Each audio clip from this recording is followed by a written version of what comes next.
di rafetlu bu baax li nga xam ne def nga ko fi ci wàllu waajal tabaski bi ñu doon waajal tabaski bi ñu jëm. am na ku ko fi rappelé léegi tabaski su daa jege président de la république jay jël ay dogal yu rëy bokk na ci matuwaay ak dogal yi mu jël mooy nañu yombalal ñi nga xam ne ñoo jëndi xar ci yoon yi ñuy jaar ci frontières yi ci point de vente yi ñu yombalal leen lépp pour ñu nekk dans des conditions optimales pour que consommateurs yi suñu ñëwee ci point de vente yi ñu mën fa fekk ay xar en quantité suffisante mais aussi en qualité. loolu sant yàlla président de la République moo jël dogal boobu dindi taxi ci frontière bi wax dëgg fa yàlla suñu tournée yi nga xam ne def nañ ko ci frontières yi mesures yooyu ñu ngi koy appliquer bu baax a baax. moo tax aussi may profité ba taa may sori te di ko fàtte di sant bu baax a baax suñuy service de sécurité muy gendarmerie muy police. lu tax loolu kenn ku ne xam na ñu ci bari ci ñun su timis xasee ba weesu wala minuit commencé naa nelaw di xaran ba yandoor loolu nag su ma nee ne dafa am ñoo xam ne nelawuñu dafa am ñoo xam ne ñoo ngi ci mbedd yi dafa am ñoo xam ne ñoo ngi ci yoon bi di ñu surveiller di ñu aar di ñu tatagal kon ñooñu timit dafa am lu ñu yelloo li ñu yelloo mooy fu ñu toll ñu xam ñooy ñan ñu xam ne ni ñii ñun ñoo leen fi tax a nekk ñu xam ne ñii ci suñu intérêt la ñu nekk kon ñu leen di jaajëfal ñoo ngi sant service de sécurité yépp bàyyiwuñ ci kenn. maa ngi nuyu également waa MDE bu région de Diourbel rawatina bu département de Mbacké et di rafetlu timit teraanga yi nga xam ne def ngeen ko jëmale ko ci ñun jëmale ko aussi président de la République. maa ngi nuyu ñi nga xam ne ñoom ñooy représentant daralu Ndindi ak daralu Kab et di rafetlu bu baax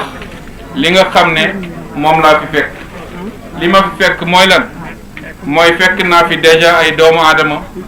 yu gëm yàlla waaye fekk naa fi ay doomu aadama yoo xam ne ñuy liggéey te nag wax dëgg fi yàlla boolewuñ ci benn wax kon ñoo ngi leen di sant ci loolu. damay faral di wax nit ñi président de la république mën naa ne li mu nekk ci biir réew moom mooy li borom kër nekk ci këram li mu nekk ci këram mooy joxe dépense waaye ceeb bi bari na wala neex na kay togg moo ko xam kon ci loolu noonu li ñu mën a wax rek mooy que ni jaajëfe yéen parce que président mënoon na jël ay mesures yu am solo waaye su amul ay sàmm yu nekk ci àll bi wala amul ay éleveurs yu nekk ci daral yi di defar fii di indi ngooñ fii di sotti ndox damay ne effort bu mu mën di def effort bu 20 lay doon kon loolu li ma leen bëgg a wax rek mooy encore ñu sant yàlla waaye sant leen yéen ñi nga xam ne yéen a nekk ci terrain bi. àdduna loo fi gis lu ne rek jàppal ma jàppala moo koy tax a yegg fa mu nekk et au passage timit ma sant bu baax la presse sénégalaise lu tax lii ñuy def ak lu mu bari ak lu mu fees yéen su ngeen ci bokkul dana limité wu torop dana xat du yegg si fi nga xam ne foofu la war a yegg si kon ñoo ngi leen di sant ci loolu di leen gërëm et feneen fi may ñëwaat mooy sant les organisations d'éleveurs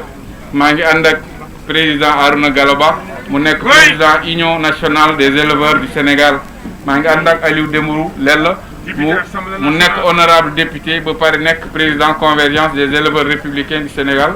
mais Ismaïla Sow aussi nga xam ne moom mooy président national MDE moom aussi mu ngi ci liggéey bi mu ngi ci def lu mu man ak lu mu mënul te pare aussi sama bàjjan Dieynaba Sidibé pour wax ne vraiment acteurs yépp ñi nga xam ne ci secteur bi kenn ku ne ci ñoom yaa ngi takk pour xool lakk nga wan a apporter ci li ñu jëm parce que kenn ku ne xam na tabaski nekkatul rek activité économique ak activité religieuse waaye activité économique la activité sociale la suñu waxee activité sociale nag dañooy ñaan ñay jaay naam bu ñu bazarde la ñuy jaay waaye nañu bàyyi xel tamit ñi ñu koy jaay am na ci ñu lott lool te nag du seen ak yaafuus yàlla la neex kon ñu jàppalante ñu xam ne réew mi kenn ci ñun ak koo mën di doon du sag njàmbaar moo tax nga toog fa nga toog waaye du sag yaafus moo tax nga toog ci suuf yàlla lay neex defee nu ko neexee kon nañu fàttali loolu beneen bi may wax mooy ñun ay ndawu président Macky Sall lañu lépp lu ñu def ba nit ñi ñee ko sant ci gërëm ci damay ne gone wala liir ak kum ci mën di doon su feccee ba fecc bi rafet rek du moom de ndey ji jàpp ci mbagg yi moo tax kon ñu ni lu ñu def lu ne rek fiñ ciy sant wala di ci ñaanal nañu ñaanal bu ndey ji mbill ji mooy président de la république Macky Sall nag mën naa ne kontaan na lool ci sàmmkat yi muy pël bi muy wolof bi muy naar bi muy séeréer bi muy njaago bi parce que damay faral di wax nit ñi suñu ne sàmm nag ak xar rek la ci nit ñi gën di bàyyi xel waaye borom ganaar bi ci la bokk borom mbaam xuux bi ci la bokk borom leneen nit ci la bokk te ñooñu ñëpp daf ñu jox ndigal mu ne nañu def suñu kéemtalaay kattan suñu kéemtalaay kattan nag su la ko nit waxee mooy waxula na nga def lépp waaye nee na la nag na nga def sa kéemtalaay kattan satisfaire le maximum kon loolu noonu dañ leen ko bëgg a yeggee ci li mu def ci loo xam ne wàllu tabaski bi la yombalal consommateur sénégalais yi mën naa ci wax 6 milliards yoo xam ne jël na ko ren parce que kenn ku ne xam na at bi atub ren bi Covid 19 bi dafa lottal doomu aadama yi lool affaire yi xaw a métti mu ne jël na luy tolloog 69 milliards def ko ci wàllu denrée alimentaire bépp commune boo dem ci Sénégal tey ma ne su ñëpp jotiti ñu bari jot nañ loolu lu ñu rafetlu la lu ñu sant yàlla la waaye mu xeebaat loolu aussi mu jël luy tolloog 18 milliards mu ne Sénégal am na ñoo xam ne ay jàmbaar yi fap tëgg lañu waaye fan yi metti na kon na fexe ñooñu noonu nu mu leen jàppale ci fay facture nu mu leen jàppale ci fay facture ndox ci fay facture courant mu jël luy tolloog 18 milliards ak lu topp mu def ko ci facture ndox ak courant wax dëgg fi yàlla kooku jàmbaar la parce que musul am te c'était pas évident jël luy tolloog 12 milliards ak lu topp mu ne naa ko jàppale sama mbokk sénégalais yi nga xam ne yàlla def na dañuy tukki te fan yi tembe liggéey amul fenn kon naa leen jàppale kon loolu effort yu mag la mu ne nag du ma yem foofu jàppale naa nit ñi parce que ñoo jiitu li yàlla gën a bëgg ci kaw suuf mooy nit donc pare naa ci nit ñi nag damay ñëw ci bàyyi may moo tax mu jël luy tolloog 3 milliards de francs mu jox ñu ko mu ne nañu accompagner éleveurs yi bii mu paree loolu ne ñu sac bi ngeen di jëndee à Dakar à 8500 francs maa ngi leen di jox ndigal ngeen jaay ko à 2200 francs lu tax parce que jamono ni mel il faut ñu jàppale wax dëgg fa yàlla wax mu ne doy na sëkk waaye nag yaatu na ci réew mi ñu sant ci yàlla sant ko ci waaye bu ñu yem rek ci sant ko nañ ko ne jaajëf parce que nee naa leen jaajëf kàddu bu simple la bu tuuti la waaye bu am njëriñ ca koñ koy wax mooy suñu président de la république waaye naam bëgg na nag ñu koy encourager bëgg na timit ñu koy ñaanal sénégalais yee ko fal sant yàlla ci loolu waaye bëgg na timit sénégalais yi soutenir ko ci combat yi nga xam ne mu ngi koy mëne damay wax nag ci dëkk bii dëkk bu sell la incha allahu taala man sama bopp dinaa fi ñëwaat ñaan sëñ bi mu joxe ndigal parce que nag xam naa ni ndigalu sëñ bi jëm ci taalibe murid yi ndigal bu ñuy def la mooy lenn kese at bu ne ci benn bés luy tolloog 60 à 75 milliards ñu koy lekk ci xar loolu noonu mën naa des lépp ci biir réew mi dafiy créer emploi pour ndaw yi dafiy jàppale jigéen kenn ku ne ndax sa wërsëg pour lan moom ci boppam mu mën a joxe ndigal mu ne tabaski déwén suñu yàlla mayee fekke dama leen di ñaan yéen taalibe yi kenn ku ne ci yéen na yeew xaram ci buntu këram yaral ko boppam damay ne boobaat kenn ku ne defee loolu sàmmkat yi indi li nga xam ne moo nekk ci àll bi su yàggee damay ragal ne xar dina am Sénégal te dootuñ ko jéggaani parce que nag il est grand temps gis nga indépendance am na solo lool waaye indépendance bi jiitu mooy indépendance sur le plan alimentaire li ngay lekk ak li ngay naan nga fexe ba am ko sa biir dëkk loolu mooy indépendance. Imaginez-vous ren ak feebar bi Inde wala Pakistan wala feneen fi nga xam ne foofu la ñuy jëlee ceeb ñu ne tëj nañ seeni frontière avion du dugg bateau du dugg boobaa nu ñuy def mën naa ni Sénégal su toogee benn fan ñaari fan lekkul ceeb mën naa ni soo bëggee guerre civile fa lay jóge yàlla nañ ci yàlla musal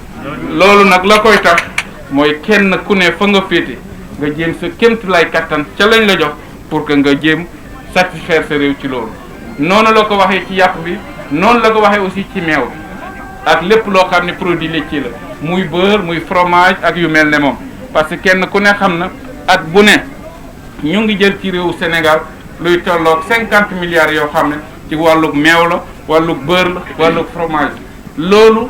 alal bu bari la boo xam ne ñoo ngi koy jël di enrichir éleveurs yu nekk à l'étranger alors que mënoon naa des fii yaatal suñu càmm créer de l'emploi au Sénégal mais aussi permettre suñu réew mu nekk un pays autosuffisant sur le plan laitier yooyu ay programme la yoo xam ne moom ci bopp moo joxe ay ndigal et incha allahu taala su li weesoo dinañ ci toog waxtaane ko pour ñëwaat ci li nga xam ne mooy tabaski dañu sant yàlla parce que nag li ñu fekk fii tey ci biir département de Mbacké rawatina ci ñaari daral yi ñu visité lu dal xel la parce que ci xayma daaw mën naa ne information yi ma jot ci inspecteur à J-11 tabaski mu des fukk ak benn fan ñu ngi tolloon ci 44000 têtes tey ci liñ ma wax ñu ngi toll ci 105000 têtes soo defee différence bi presque c'est le double la ñu am à la même période kon loolu su tendance yi continuer mu mel noonu ba mu fin am nañu njort ne ak yaqin que ne xar dina am pour ñëpp yàlla na ko yàlla def mu nekk ñu muurloo la des fi may jeexale mooy encore une fois de plus ñu xam ne ci période pandémie la ñu nekk Covid 19 la ñu nekk te am na ku ko wax léegi feebar bu gaaw wàlle la te fi muy jaar bokk na ci ni ñu taxawee loolu tamit ñu koy bàyyi xel ñuy mën de respecter distance yi mais aussi di mën di def liggaay yi digle mooy raxas loxo yi def sa masque ak yu mel noonu mooy tax aussi may woo consommateur yi képp koo xam ne yàlla mën loo na la ko ci sa poche yàlla mën loo na la ko ci sa organisation parce que nag lu tax ma insister sur le plan organisationnel am na ku lay ne naam am naa lu ma ko jënde waaye su mënuma koo denc parce que awma fu ma ko def moo tax ma ne képp ku ko yàlla mën loo sur le plan financier sur le plan organisationnel ñu teel a jënd xam nga lu tax suñu teelee jënd duñu dajaloo duñu tàncaloo ci dara lii kon am na 1000 chances participer ci lutte contre la Covid-19 loolu benn la ñaareel boobu dolli aussi dañu ne suñu nit ñi teelee jënd à une semaine de l'événement dinañ mën a xam marché bi kat lii ñu gis nii jëm na kër kon amul problème ñu sant ci yàlla la neex wala ñu gis marché bi xaw a wàññeeku ñu ne lii kat su reppee xar dina manqué ñu mën a woo Arouna Galoba woo Aliou Dembourou woo beneen opérateur bu mag ne leen dem leen Mauritanie dem leen Mali dem leen fii ngeen dolli xar pour compléter zone bi nii parce que suñ ko bàyyee ba 2 jours des ci tabaski ñu ñëw ci marché bi xar jeex yàlla tere boobaa it soo waxee opérateur na demit dem lu leer la lay wax kenn du jël risque boobu man nag dama bëgg ngeen xam ne combat bi combat ñëpp la su ma nee combat ñëpp gouvernement bi yëpp dañ ci am wàll waaye population bi consommateurs yi ñoom it dañ ci am wàll kon nañu jàppalante ci loolu kenn ku ne jàppal moromam pour que résultat bi nga xam ne ñoo ngi koy viser ñu mën koo am fi may daanale mooy encore rassurer ñi nga xam ne ñoo fi wax ci ñaari daral ci turu ñaari daral yi li ngeen jooytu dégg naa ko te incha allahu taala dinañ ci xar suñu tànk tubay dinañ def suñu kémt lay kattan wax naa leen nag pour ngeen am ay financement fonds stab association mënul am financement parce que nag yoon moo ko mayul financement mu mën ko amul droit def li ñu naan activité lucrative li ma leen di conseiller kon mooy ngeen jege inspecteur bu département bi wala ki nga xam ne moo agent bi liggéey ak yéen ngeen mën a def soit ay GIE wala ngeen def coopérative d'élevage loolu juridiquement parlant di ngeen mën a def ay activités lucratives ngeen am ay financement mais aussi ngeen mën a accompagner seeni ay acteurs leneen li ci wàllu aliment bi wax naa ko fe dama koy waxaat président dana ne li ñu mën di def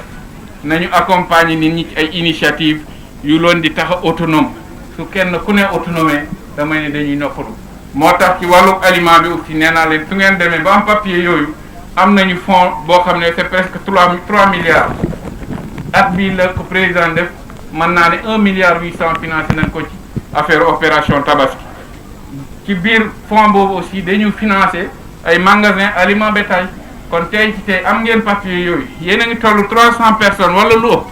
mën nañ leen financer pour que ngeen mën a jënd au minimum luy tolloo 50 millions ba 100 millions ngeen di jënd di delloo di jënd di delloo loolu mooy jàppale doomu aadama parce que nag nit ki au lieu que nga koy jox jën guddi gu ne bëccëg bu ne jàngal ko nu ñuy nappee soo ko mënee jàppale ci gaal nga jàppale ko. waaw loolu laa bëggoon